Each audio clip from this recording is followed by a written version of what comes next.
As mass protests continue in the South Asian nation of Sri Lanka, President Gotabaya Rajapaksa has now said that he will resign from his post on July 13th. The development comes after mass demonstrations rocked the island nation, bringing the country to a complete standstill. Sri Lanka is currently witnessing one of the largest anti-government protests in recent days. Anger among the people has been rising for months, which yesterday reached its peak. Saturday's demonstrations were one of the largest and the most significant in terms of what it has been able to achieve. Demonstrators stormed Prime Minister Ranil Wickremesinghe's private home in Colombo to voice their anger, following which his house was set on fire. Wickremesinghe has said that he is willing to resign to make way for an all-party government, and a new government is needed before he steps down.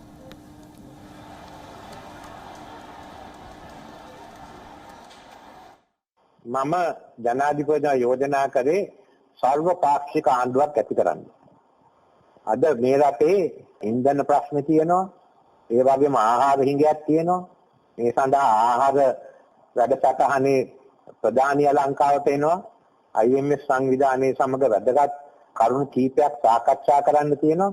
ඒ නිසා මේ ආණ්ඩුව ඉවත් වුණාම වෙන ආණ්ඩුවක් එවලෙම අපි පත් කරන්න උවමනයි. රටේ ආණ්ඩු පාලනයක් නැතුව ආණ්ඩුවක් නැතුව මේ අවස්ථාවේදී ගෙනියන එක වැරද්දක්. ඉතින් මේ ආණ්ඩුව මම යලිත් කියනවා මේ ආණ්ඩුව ඉවත් වෙනකොට තව අලුත් ආණ්ඩුවක් තියෙන්න ඕනේ. Well, if these were Prime Minister's words, country's president has also walked on the same lines. According to reports, President Gotabaya has offered to resign, with the president's office saying that he is expected to submit his resignation on July 13th.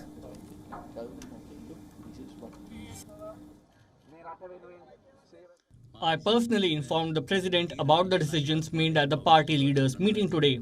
He agreed to implement those decisions. Also, he informed me and asked me to tell the country that he will resign on July 13th to ensure a peaceful handover of power. Therefore, there is no need to destabilize the country any longer. Now, it is interesting to note that so far President Gotabaya had rejected all previous calls of his resignation. Meanwhile, President Rajapaksa has reportedly fled after protesters stormed into his residence on Saturday. Protesters demanding President Gotabaya Rajapaksa's resignation surrounded his residence, following which the top Lankan leader escaped. Angry protesters holding Sri Lankan flags broke into the presidential secretariat. The protesters first surrounded the secretariat. They then clashed with the police and forcibly made their way into the president's house. Meanwhile, as this unfolded, reports have also come in now that 2 Sri Lankan ministers have resigned from their posts following the mass protests. Sri Lanka is facing its worst financial meltdown since its independence, with months of frequent power outages and acute shortages of food, fuel and medicines. The crisis has hit majority of the common households. Foreign exchange reserves have dropped exponentially, and practically with no money, government had to seek help from its allies and the IMF to keep the country afloat. However, despite some crucial attempts to revive the economy and shift of power within the government, nothing significant has been achieved so far.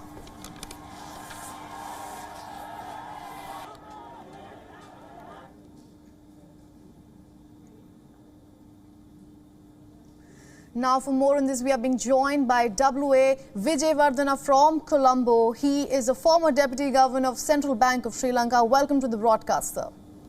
Thank you very much for having me.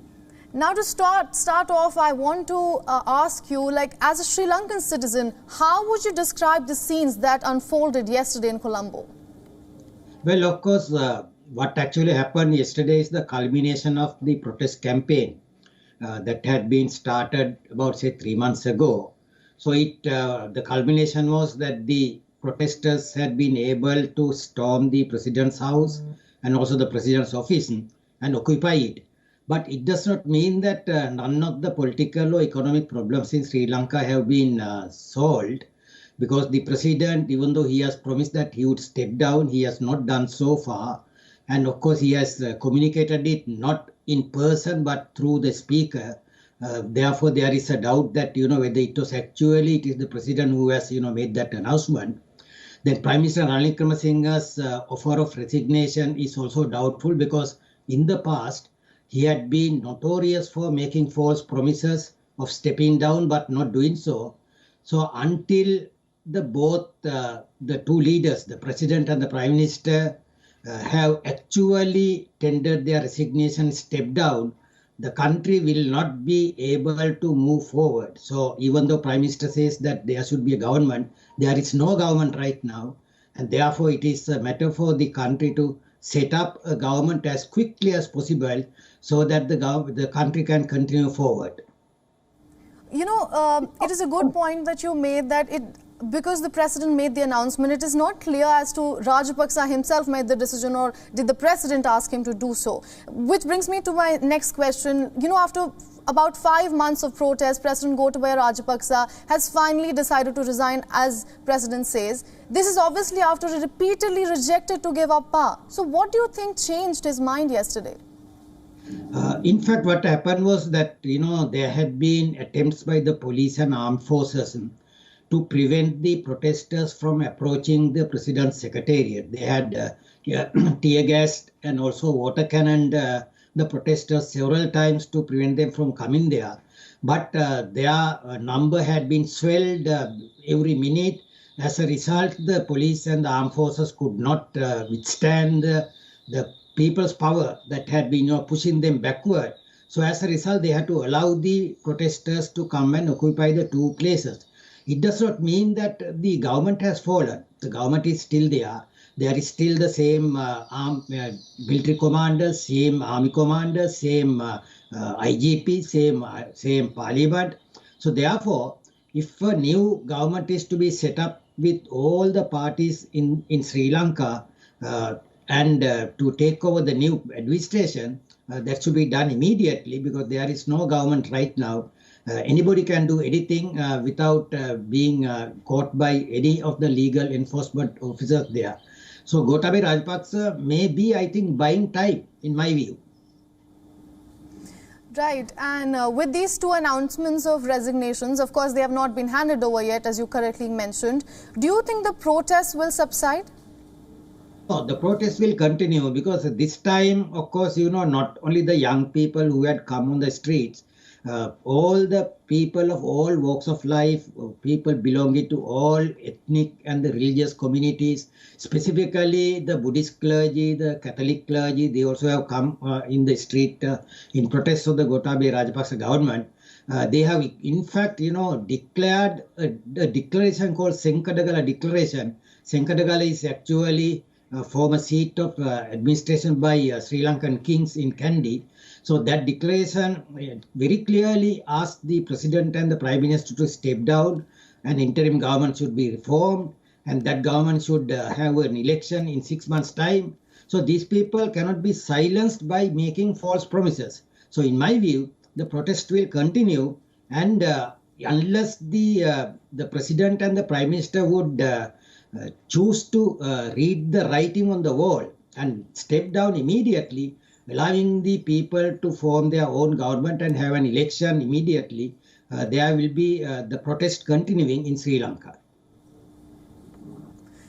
Right. Now, in case the resignations come about and the president and the prime minister resign, what is the next that could happen in terms politically?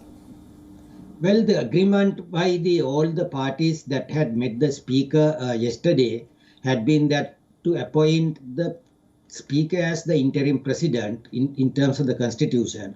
The president will then ask the political parties to form a government which will have a very limited number of ministers. Their duty is to provide relief to the people, overcome the current economic crisis immediately, and continue with the negotiation with the IMF and solicit support from friendly countries like India and China, so that the country would have an environment conducive for an election after 6 months' time. So it's actually an interim government that will be formed. That is a must if Sri Lanka wants to continue further. Otherwise, there will be anarchy and there is no government right now. So we will have to be very careful about that particular position. Right. Now, moving a little away from the protest, the demonstrators are obviously blaming the Rajapaksas for the current situation in Sri Lanka. But I want to ask you, how much of today's crisis is created by the Rajapaksa family? Well, of course, the present crisis, the roots can be traced back to 2005 when Mahinda Rajapaksa became the president. The type of the wrong economic policies he had adopted had led Sri Lanka to the present economic crisis. That was aggravated by the onset of the presidency of Gotabaya Rajapaksa in 2019. He was not able to make any correction, nor was he able to reverse the trend. And the crisis had come to a worse situation right now as a result of the wrong type of policies which Gotabaya Rajapaksa had adopted. And these policies were numerous. I mean, in every respect of the macroeconomic policy in Sri Lanka, the policies adopted by Gotabaya Rajapaksa administration had been wrong and erroneous. So that is why we are in the present crisis level. And in my view, Gotabaya Rajapaksa and Mahinda Rajapaksa are totally to be blamed for the present economic crisis in Sri Lanka. Right, sir. Now, you know, in an earlier interview with WION, Ranil Wickremesinghe had said that he took a job that nobody wanted. And to an extent, this is true because the country is in the middle of a crisis that independent Sri Lanka has never seen. So how do you think that the next government will tackle this?